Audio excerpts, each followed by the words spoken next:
Thank you so much for being here with us this afternoon, or wherever you are, this morning or tonight. My name is Abe Karar, and I am an advisor for FinTech Galaxy in the digital transformation space. And I am very delighted to be here with my partners, Thomas from FinTech Copenhagen and with Hessa from Benefit. Unfortunately, we're missing Yasmeen from the Central Bank of Bahrain due to some unforeseen extenuating circumstances. But we are in good hands. We have the right talent and the right resources to help answer your questions.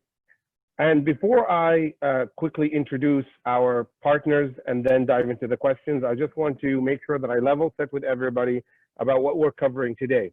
The hackathon has one theme, which is SMEs, small, medium enterprises, or in the new terminologies, SMEs, which is the micro and small, medium enterprises. And there are two sub categories to the hackathon. One of them focuses on the SME payments, and the other one focuses on SME credit scoring. Now, before I try to explain what these are, I do want to highlight that this is in the context of Bahrain and the Bahraini market. So as you guys may know, Benefit is primarily focused on the payment space and now extending into, the KYC space and others. But one of the main things that they have developed with some, very interesting work that they've done is introducing new payment capabilities for SMEs. And what they've seen is that merchants are not necessarily onboarding to some of the SME payment capabilities that were introduced by Benefit. Some of them are using personal accounts because they may not have a corporate account, or some of them are afraid of the fees. So there is definitely one aspect of a lack of understanding of the proposition when it comes to digital payments under the Benefit umbrella. And then there's another aspect of, integration and infrastructure. So there's the demand for introducing a digitized payment services that is specifically focused on small and medium enterprises. And that is one aspect of the hackathon. The other one focuses on credit scoring. And, for those who, including myself, who've run a small medium enterprise, I have experienced the difficulty of trying to get banks to recognize my true ability, stability, and willingness to pay, which are typically the three high-level pillars to lending. But as we have evolved in time, now there are other aspects to assessing a SME. You can look at their overall reputation, their board of directors, the prior experience of the founders. You could look at some, social media. Like they now, as you know, in the market, they introduced the 720 view, and probably in the near future, there's an 1080, not high definition, but a view that really gives you something that's truly holistic beyond financial metrics and cash flow and balance sheets, etc. So the idea is what can be done within the Bahrain market to introduce a new way of assessing SMEs that can encourage the banks to take them on. Because as you all know, the Gulf has been known for relying on the oil economy, but as of recent, and I'm not talking very recent, I'm talking even within the last couple of years, a lot of the leaders within these Gulf countries have decided that they will focus their efforts and they will encourage SMEs to flourish and to grow. Well, one of the things that SMEs lack is truly the financing part, and that's what they want to introduce through this initiative. So with that said, I'd like to take a moment to quickly introduce my partners who are on the call with me today. I'd like to introduce Thomas from FinTech Copenhagen and Hessa from Benefit. So let's start with, and Hannah, obviously from Benefit as well. Thank you. So let's start with Thomas, if you'd like to introduce yourself, that would be great. And you're on mute, by the way. There you go. Yeah. Rookie mistake. Now I'm unmuted, hopefully. Can you hear me? Yes. Okay, great. All right. So my name is Thomas. I'm the CEO of Copenhagen FinTech, a Danish-based organization, non-for-profit association that drives FinTech in the Nordics. We have around 250 to 300 Danish fintech companies that we engage with. We engage with most of the big Nordic financial institutions and some of the big international ones, such as Citi, ING, BNP, and some Asian banks. And so the purpose of what we're doing is basically to create a well-functioning homegrown ecosystem and connect. Obviously, we're not going to be the biggest ecosystem, but I think the ambition we have to be is the most well-connected ecosystem, hence also me being here. We've been doing some work in the MENA region also, in Africa, a lot of it in Asia and North America. So we try to connect the Nordic ecosystem, fintech ecosystem, to help companies scale out of the Nordics, but also to help companies into the Nordics and the rest of Europe. Thank you, Tomas. And just on that note, I'd like to clarify for everybody who's on the call, one of the main reasons why we invited Tomas is because of the international collaboration that we aim to do as part of this hackathon. You know, if you have an idea and you don't have a team, reach out to Tomas and say, I have this idea. He has access to a network of talent, of fintechs who may end up onboarding your idea. And then even if it evolves, it will now cater to 2 markets rather than 1. So it doubles the benefit. So this is another thing that you like to keep in mind. And also outside of the Nordic and Danish, you know, Tomas has been working on growing it from within the Danish market and the Nordics, but it also evolves externally to other international partners. So there might be some opportunities to scale in that direction as well. So thank you, Tomas. Really appreciate that introduction. Thanks very much. Let's go to Hanan. If you want to introduce yourself, go ahead. You're on mute, by the way, if you don't mind unmuting yourself. You're still on mute, Hanan. There you go. Go ahead. Yeah. So Hanan Hassan from the Benefit Company. I'm looking after the R&D and the FinTech Lab. I have been in support of SMEs and hackathons for the recent years. So I'm very passionate about this, and we are very passionate in Benefit as well, because the FinTech Lab and the R&D function came from our belief in supporting the youth, the new ideas, the entrepreneurs, in order to fill the gaps and enrich the field of fintech in Bahrain and the region. So very glad to be here with you. Thank you so much, Hanan. And again, for everybody's information, Hanan oversees most of the initiatives that come when it comes to innovation from within Benefit. And today, she will answer a variety of questions, but also Hessa, which we'll introduce in a moment, comes with a deep focus on credit scoring. So if you have questions related to payments, Hannah will take those. And if you have questions related to credit scoring, Hessa will take those. So with that said, Hessa, you can go ahead and introduce yourself. Thank you very much, Abe Karar. Hessa Hussain from Benefit Company, Assistant General Manager of the Bahrain Credit Reference Bureau at Benefit. So yeah, as you mentioned, I'm very much experienced into the Credit Bureau, the National Credit Bureau here in Bahrain, from the establishment since 15 years back.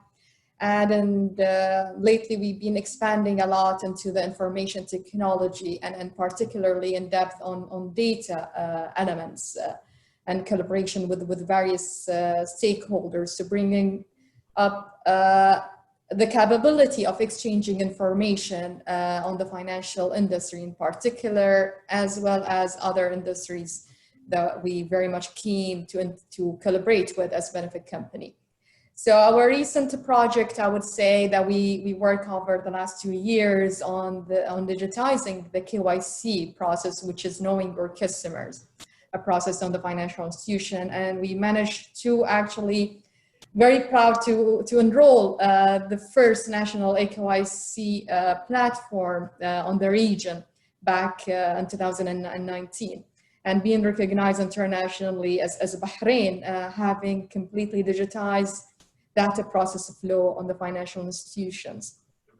Speaking about that, our focus for the coming couple of years, especially in 2020 and 2021, our main focus is to empower SMEs. And I think this is the topic of today, and we are very much keen to answer and ensure that how Benefit could actually empower SMEs in various sectors, whether it is related to providing an access of a credit, or as been mentioned, and I think one of your pillars of discussion today is related to payment services. how Benefit could support the infrastructure and the SMEs and micro establishment in particular to empower them, to bring them into the next level, especially with the power of digitization. Thank you so much, Hessa. And as you guys heard, Hessa said she was there from the inception 16 years ago. So that means she started when she was 10 years old. That shows how much passionate she is about Benefit and about the processes. Okay, wonderful. So the first thing I want to do is I'd like to just ask a couple of questions to our esteemed panel just to get a better understanding of the hackathon. I know I tried to give a quick overview, but I know I didn't do it justice. So we'll start talking about payments, and then we'll migrate over to credit scoring. But I'd like to pose the question, then everyone, if you have some context or clarification to add, and then within the next 15 minutes, we'll open it up to the audience so they can provide their questions and we can answer them. So the first question I have is, we understand that Benefit launched a proposition for SMEs. We know that Benefit didn't see much traction. And from what we understood from the problem statement, it was primarily due to the lack of corporate accounts that the corporates didn't have. And it was also because of their fear of, high transaction fees. So what is this hackathon trying to bring differently to solve this problem? So maybe I'll start with you, Hanan, if you want to go ahead and give us your perspective. So yes, we identified these themes from the challenges that we saw. As I said, we ran a few hackathons before, and we worked closely with SMEs in the market to provide them with the financial and payment solutions. So these challenges were always raising to the surface, I would say. The payment solutions. We are specialized in providing these, but yet the available solutions apparently are not feasible for the micro businesses and the SMEs as well.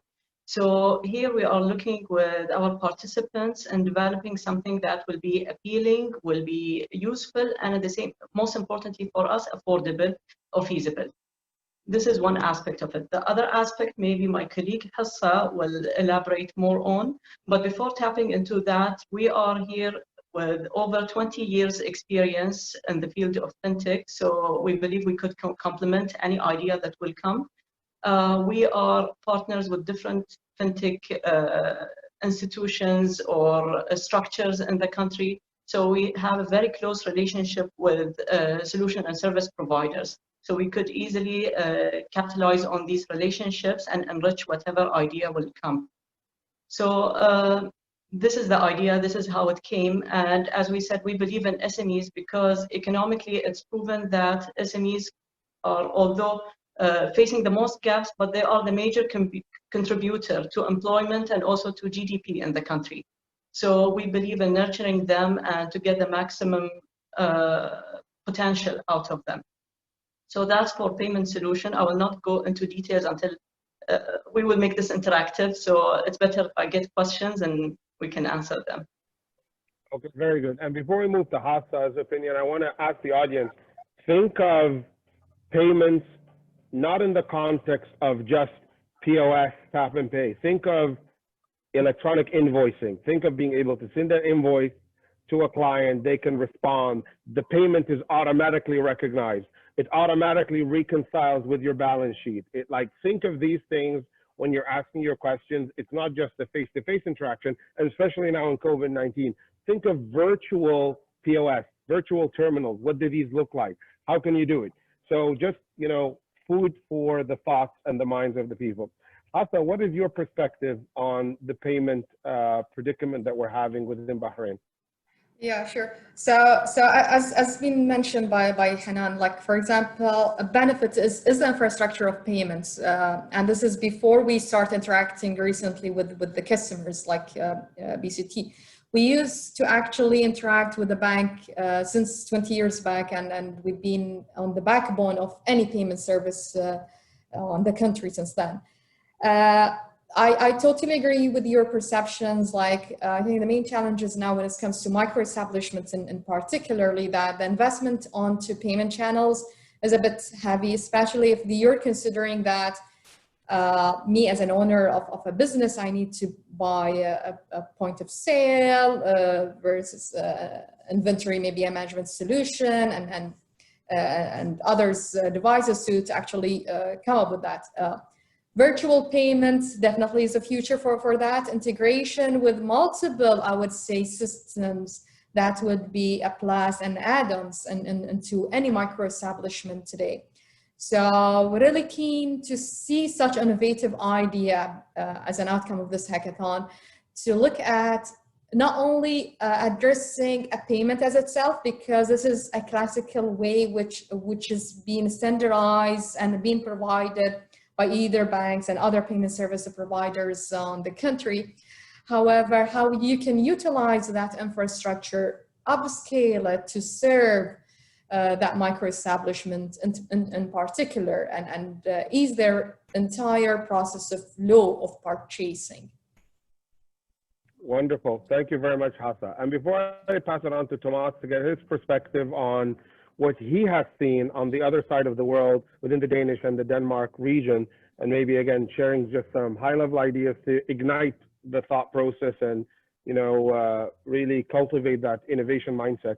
I do want to say that also Benefit has become and is the payment switch for the entire country, but also with the introduction of new electronic wallets from B-Wallet, Betelco, and our financial services, AFS, to maybe some other wallets that might be driven by the specific financial institutions. The ideas that the audience might have could also be plugged into how the SMEs leverage a standardized universal wallet that facilitate payments that are more universal. So it doesn't matter what wallet a consumer has or a supplier has, they can all in the end funnel through the same thing. So again, I'm just throwing these to get people's creative minds going and the creative juices going. Tomas, what's your perspective? What are you seeing in your region? Yeah, so let me share a couple of things that we've seen during COVID and now. So what we're seeing is you talked a little bit about the whole accounting systems, and I think in the Nordics, around 75 to 80% of SMEs are using cloud accounting systems. That kind of data is now used for both the credit scoring model, different credit scoring, but it's also used for when an SME is kind of sending an invoice. Then actually we have examples of fintech companies creating solutions where you inside the cloud accounting system as a button, it says, do you want instant payment of that invoice instead of waiting 30 or 60 or maybe even up to 90 days of getting payment from that invoice. Do you want instant payment? Of course, that comes with a fee. So that's the old thought of, I think it's called factoring. So that's come to life again through the cloud accounting systems, which is very, I think is a very positive thing for many SMEs, that they actually now are gaining access to liquidity much faster, especially during COVID-19, right? There's a lot of talk about deep tier financing. So they talk about how do you actually make sure that when you finance the big corporates, that trickles down the supply chain and actually benefits the small enterprises. So we've seen various solutions for that, making sure that they get liquidity. I think another angle into this is maybe a little bit related, is that we've seen flourishing of different crowdfunding and crowd lending solutions. It's much more common now for communities to come together to support their local SMEs through crowdfunding or crowd lending. So I think definitely the whole community aspect of this topic is super interesting to take a deep dive into. So factoring, cloud accounting, those kind of tools, it's deep tier financing and crowd lending, crowdfunding. I think that's some of the solutions we've seen in the Nordics now. Thank you so much, Tomas. So again, just a quick comment from my end on Tomas's points. Guys, you're working with one of the most advanced markets in the Middle Eastern region. Bahrain was the first to bring open banking to the region, the first to adopt cloud, the first to introduce standards. Even at the moment, they're working on developing their own open banking standards specific to the Bahrain, because they started with PSD2. Now they're making it Bahrain specific. But what does that mean for you, audience, who are fintechs, innovators, entrepreneurs? It means that you can now think outside the box and say, I'm not limited with restrictions. Bring an idea that really solve these problems, and think of what Tomas said: factoring and electronic invoicing, cloud accounting. Like, all of these things can come to life within the Bahrain market because of how advanced they are. So this is a very interesting proposition. So on that note, I'd like to quickly switch to the other theme, and I want to do it in 10 minutes max, so we can then give 20 minutes to the audience. And I will start with Hessa, being our expert on SME scoring and lending.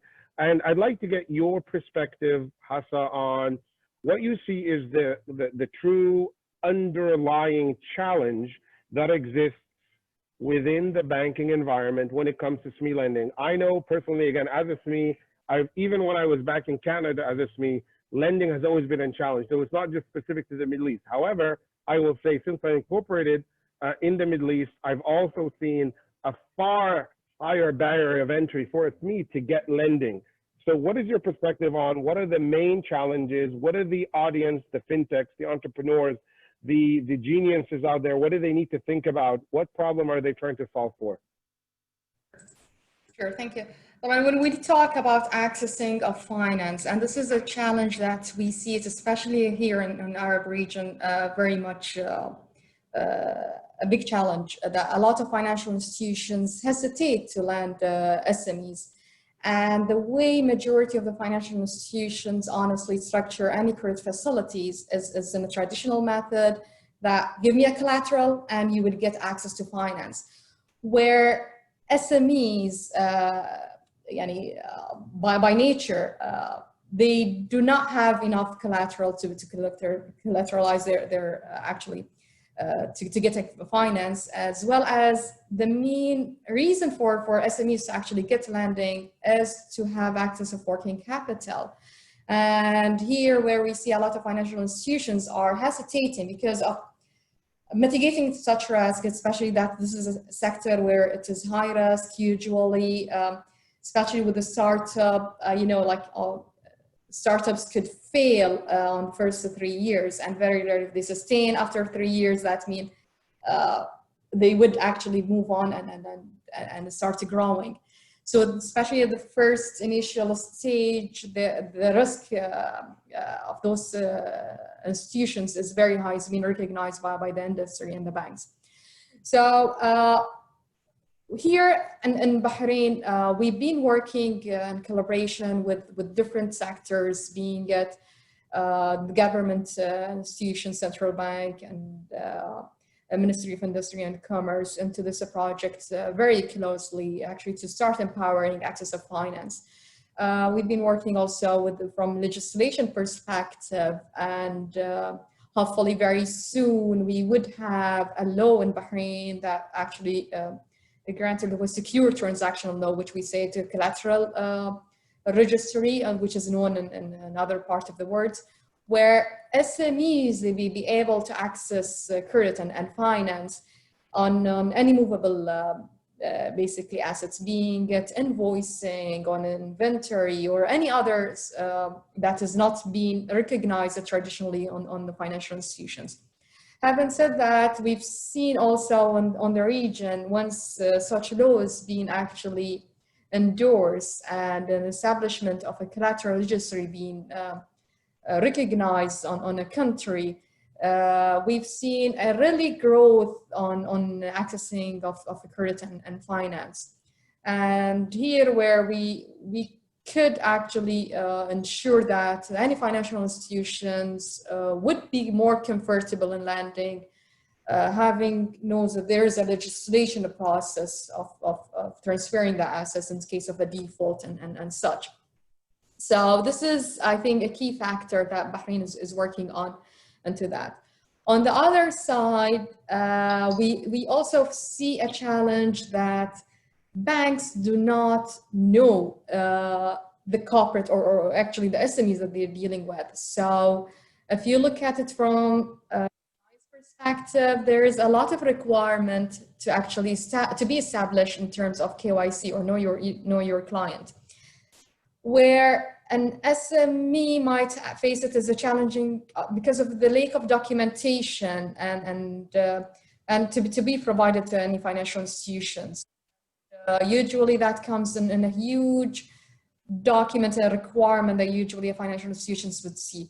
Again, like from our side in Bahrain, we work on digitization of the KYC, as I said last year.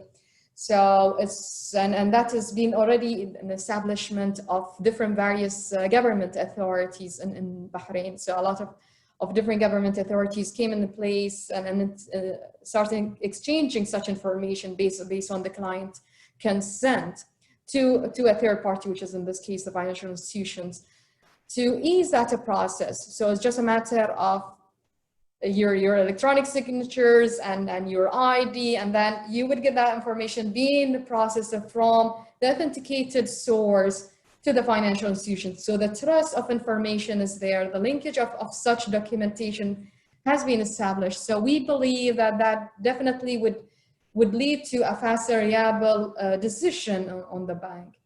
The other factor, which is, I would say it's soon to be discussed because of a dependency that is there when it comes to SMEs scoring and rating. Unless you do have the data, then you will be able to be scored and be rated. So for a lot of the startups, data does not exist. So it's just recently started for a period of a year or two. This is not sufficient to be analyzed. But for those, at least SMEs that have been existing in the market for more than 3 years, that definitely will enrich their standards and rating. Because here where any financial institutions could access that platform and get them rated using their qualitative and quantitative data that they have. As you spoken earlier, it could be the management, the shareholders, the information, if financial data was not provided, or it could be for those institutions where they start gathering financial information, especially that now VAT it has been compulsory on here in Bahrain. So that at least accounting books is there, the records are there. So now I think it would be much easier for any financial institutions to actually see the trend and the flow when it comes to cash flow of that institutions and such, and they can have that trust and reliable information to start. Thank you, Hessa. That's great. Thank you so much. So quickly before I move to Hannah, just very high level, what I extracted from that, there is an aspect of data and there's an aspect of documentation. Documentation is very manual nowadays, it's paper intensive. So there's the aspect that fintechs may think of digitizing that side of the flow. There's the aspect of making data available in a format that can easily be ingested by a decisioning engine. So cash flow statements and balance sheets and whatever else. And then there's the aspect of additional data that is not your typical financial data that covers the reputation, the management, the governance, who are the sponsors of the company. And then all of that feeds into some innovative algorithm. So it gives you a credit score that is not strictly focused on finances, but it's focused on potential. And that's what then can be used to say, hey, bank A or bank B or bank C or bank ABC, which does exist in Bahrain. Hey, what do you think? Let's get these guys up and running. Let's help them. Another thing that I learned from what Hassa shared is maybe there's an idea for fintechs. And guys, I don't mean to feed you all these ideas because then I'm going to ask you for royalties if you implement them. But I'm just saying, if you get an idea that involves maybe an entity that becomes the middleman between the fintechs, multiple fintechs and the bank, they sponsor the fintechs. They say, we will take on the risk because they took on the risk assessment, they took on the risk, the liability, etc. So for the bank is interacting with this entity that is well-known, well-defined, well-funded, etc. But they're taking on these risks, but then they reap the benefits. So again, just things to think about. I'm just trying to feed everybody some creative juices to get the questions going. Hanan, what are your thoughts on this aspect? And if you can try to give us something in like 2 minutes, what you think are the main challenges and what are the main areas that need to be focused on?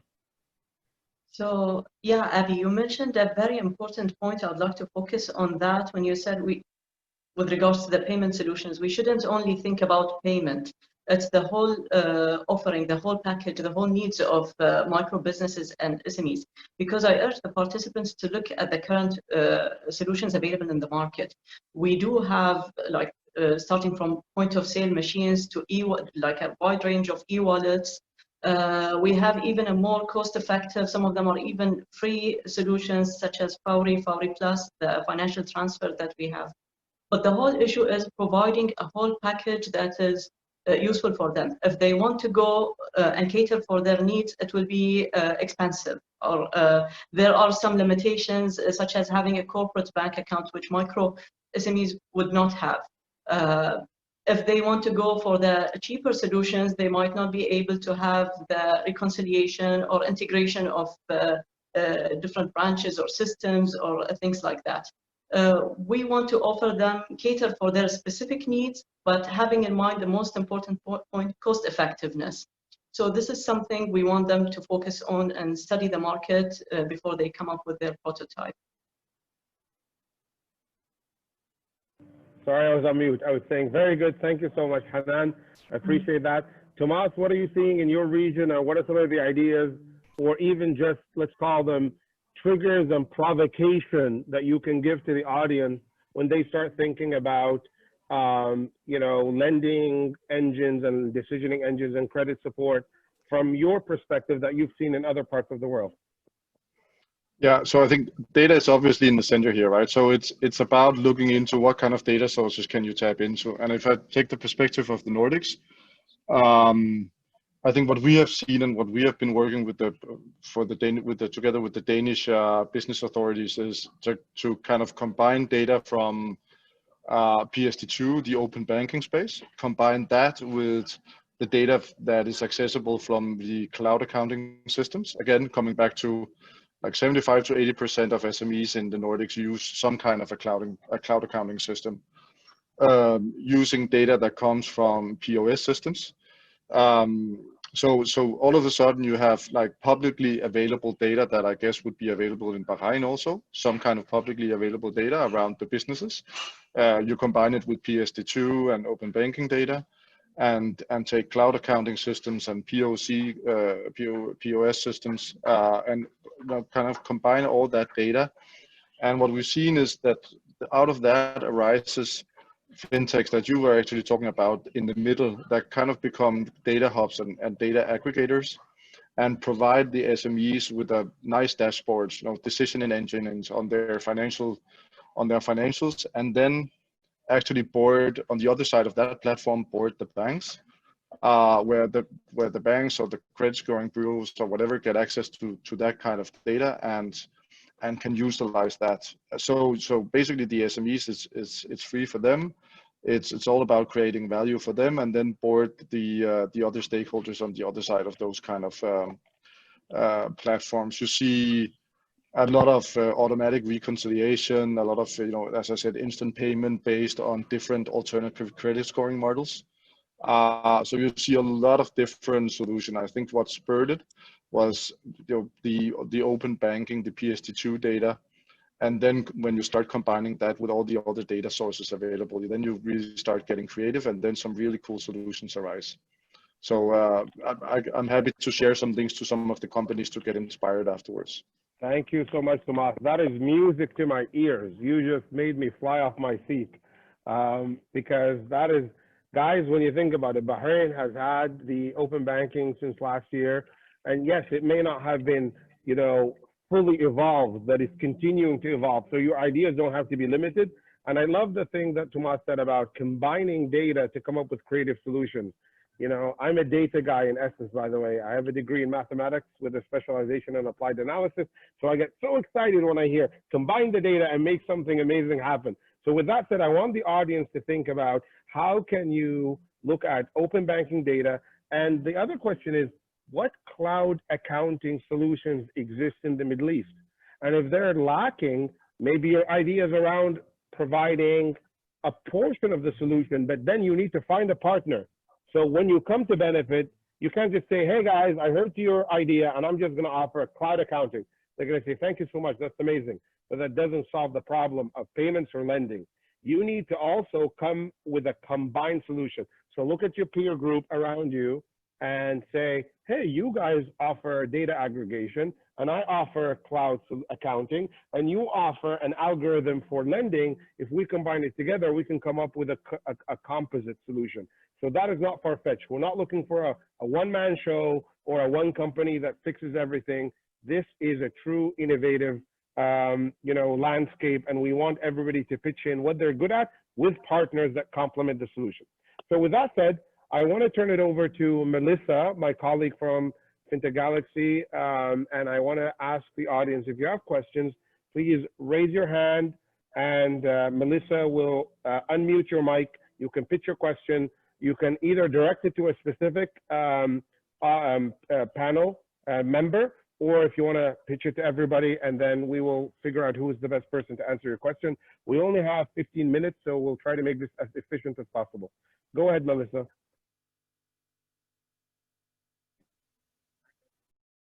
So what questions do we have? We have 25 participants minus the 5 of us, so that means 20 audience members. So who has questions? Raise your hand and let Melissa unmute you and go ahead.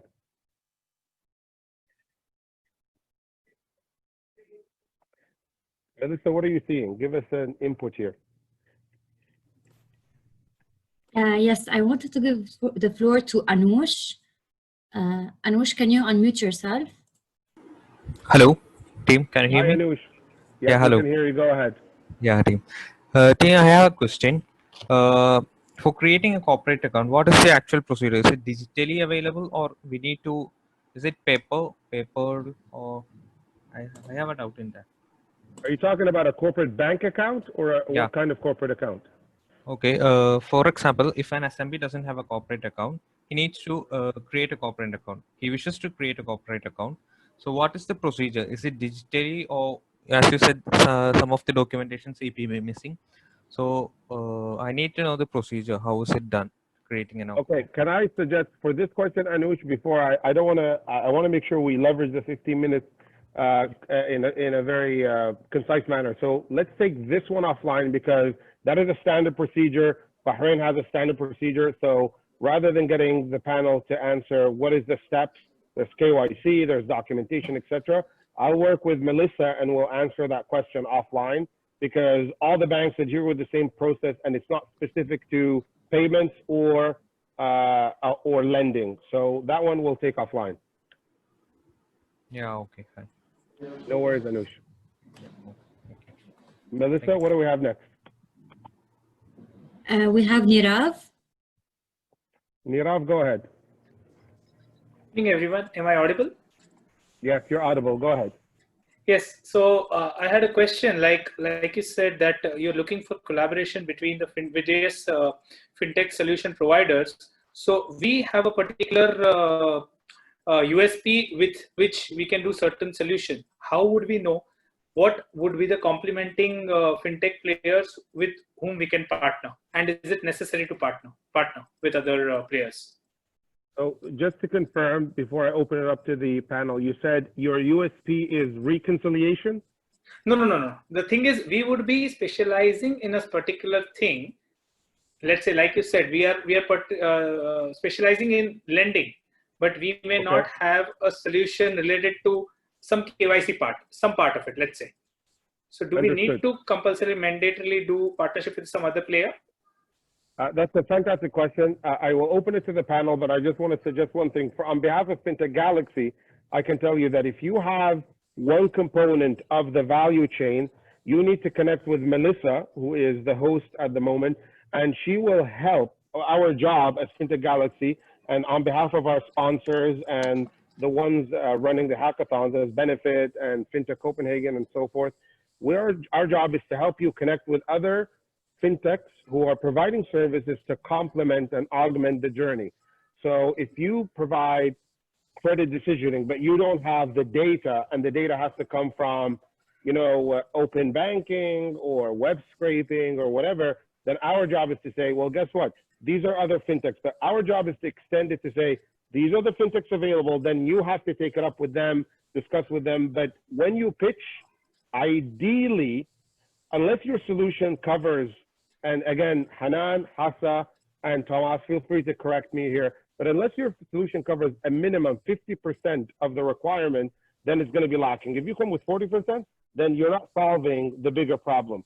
So if you have 50% and the other 50% can be satisfied by one or two other fintechs that you can bring to the table with the support of Fintech Galaxy, great. If you fail at support with Fintech Galaxy, which I doubt, then at least bring your 50% to the table so you're not, so we don't miss out on opportunity and you don't miss out on offering it. Ladies and gentlemen, any additional thoughts? Hassa, Hanan, Yes. or Tomas? Yes, thank you very much, Nirav, for that question. I can see it in a very high level. Currently, for example, if you look at main elements of a journey of either payment services or let's say the lending, we as Benefit, we sit on the background being the infrastructure of such. So we do provide certain APIs that has been standardized to be utilized by any financial institutions or fintech company.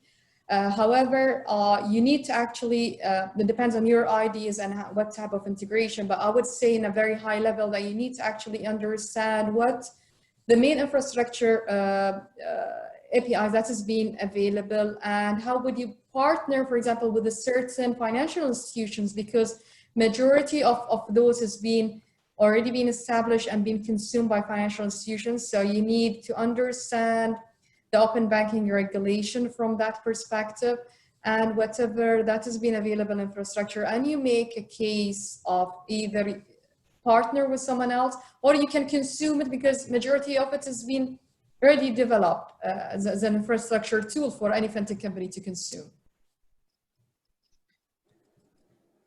Thank you so much, Hassa. That's excellent. Any comments from you, Hanan? Yes, I would like to add also on Hessa, it's good if you are specialized and if you are serving properly an element of the whole process, but it's not just that you're serving 50% or whatever percentage. You have to look at the infrastructure, as Hessa said. If you could fit into what Bahrain has and you could end up with a useful applicable solution, then yes, of course. But if it doesn't fit within the ecosystem, then yeah, there is no point of having that good element without having it working and doable. That's a great point, actually. So to add to that, what I meant also by 50% or 40% is if the open banking standards offers you access to all the bank's data anyways, that becomes your complementary source. But if you can't integrate with that infrastructure and you just have an algorithm that can't ingest data and produce an output, then that's where you're lacking. Tomas, do you have any comments from your end?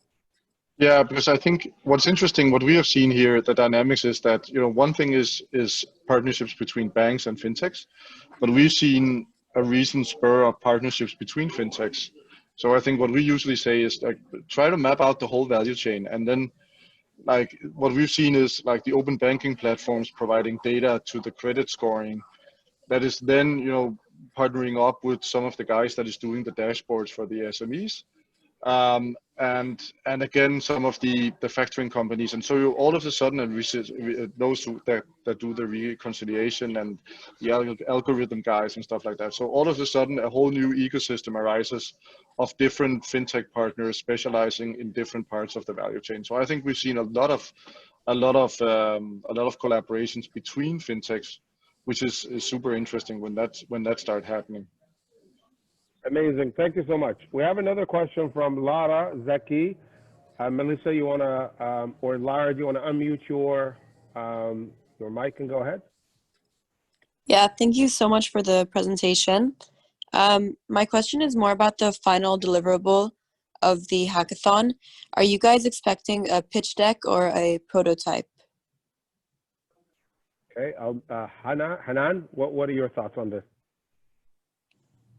So yes, although we are setting a pitching day, so pitching decks will qualify you to participate, but if you have a prototype, that will, I would say, not guarantee you winning, but will give you an advantage over others. Agreed. Okay, yeah. Very good. Okay, next question. Melissa, what do you have?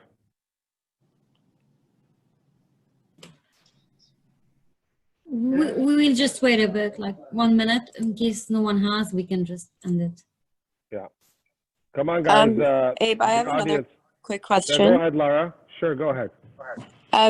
Is it required for you to have one Bahraini on your team per team?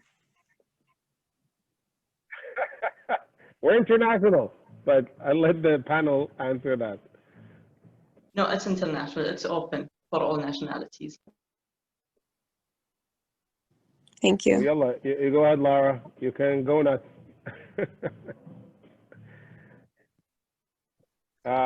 Okay. For the audience, again, think of everything we discussed.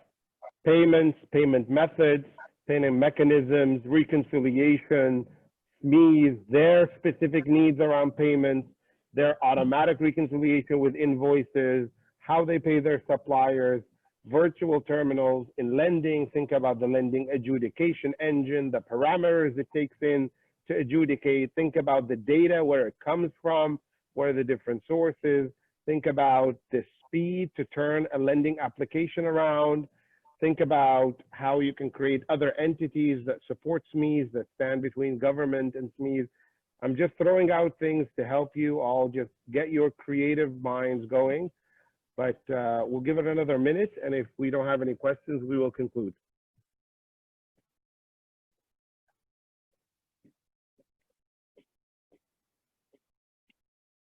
This is a very interesting proposition, by the way. I just want to say SME is one of my passions, because I've become a SME as of 2016.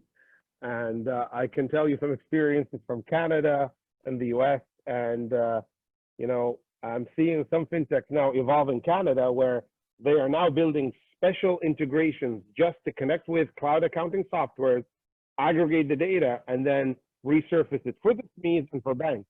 That was their proposition. We just had a meeting yesterday with a company known as Rails.